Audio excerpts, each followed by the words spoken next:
പാലക്കാട് കുന്നത്തൂർമേട് കൃഷ്ണൻ കോവിലിൽ ആന ഇടഞ്ഞു. ശ്രീകൃഷ്ണ ജയന്തി ആഘോഷത്തോടനുബന്ധിച്ചുള്ള എഴുന്നള്ളത്തിനിടെയാണ് ആന ഇടഞ്ഞത്.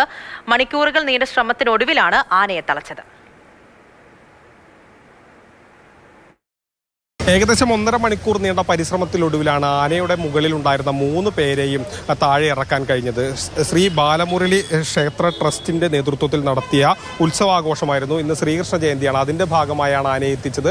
9 ആനകളുടെ എഴുന്നള്ളിപ്പായിരുന്നു. ഇതിനിടയിൽ ചെറുപ്പളശ്ശേരി മണികണ്ഠൻ എന്ന ആന ഇടയുകയായിരുന്നു. ഒരാൾ പുല്ല് കൊണ്ട് നൽകുകയായിരുന്നു. അതിനിടയിൽ പാപ്പാൻ അത് വാങ്ങണ്ട എന്ന് പറഞ്ഞു. തുടർന്ന് പാപ്പാനെ തട്ടിമാറ്റി ആന ഓടി വരികയും സമീപത്തുള്ള വീട്ടിൽ നിലയുറപ്പിക്കുകയുമാണ് ഉണ്ടായത്. ആനപ്പാപ്പാന്റെ കൈക്ക് ചെറിയ പരിക്കുണ്ട്, പക്ഷെ അത് ഗുരുതരമല്ല.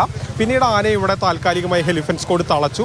പക്ഷേ ആനയെ അപ്പോഴും മരിക്കാനോ ആനയുടെ മുകളിലുള്ള 3 പേരെ താഴേക്ക് ഇറക്കാനോ കഴിയുന്നൊരു സാഹചര്യം ഉണ്ടായിരുന്നില്ല. പോലീസും വലിയ ദൗത്യ സംഘവും എലിഫന്റ് സ്ക്വാഡിന്റെ ദൗത്യ സംഘവും ഒക്കെ ഇവിടെ എത്തി.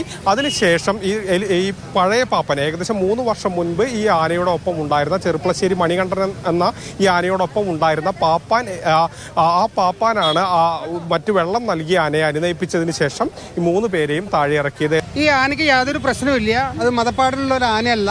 ആ സമയത്ത് കാണിച്ച ഒരു ദേഷ്യമല്ലാതെ പിന്നീട് ഒരു സംഭവം അതിലില്ല. അതിപ്പോൾ വളരെ ഒതുങ്ങിയിട്ടാണ്. ആ മുൻ ചട്ടക്കാരൻ വന്ന് ഒന്നും പറഞ്ഞില്ല, വെറുതെ വെള്ളം കൊടുത്തു. അവൻ ഉത്സവം കഴിഞ്ഞു, നീ കാല് പൊക്കി ആളെ ഇറക്കി വിടുമെന്ന് പറഞ്ഞു. ഓട്ടോമാറ്റിക്കായി കാല് പൊക്കി എല്ലാ ആൾക്കാരെയും ഇറക്കി വിടുകയും ചെയ്തു. ആനപ്പാപ്പാന്മാരുടെ നിരീക്ഷണത്തിൽ ഇവിടെ തന്നെ തുടരും. അതിനുശേഷം വനം വകുപ്പ് എത്തി പരിശോധനകൾ നടത്തി.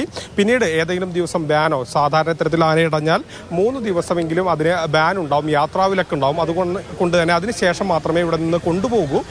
ഒന്നെങ്കിൽ അങ്ങനെ, അതല്ല മറ്റു പ്രശ്നങ്ങളൊന്നുമില്ലെങ്കിൽ ഇന്ന് തന്നെ ഇവിടെ നിന്ന് മാറ്റുകയും ചെയ്യും. Gokul VS, Mathrubhumi news, Palakkad.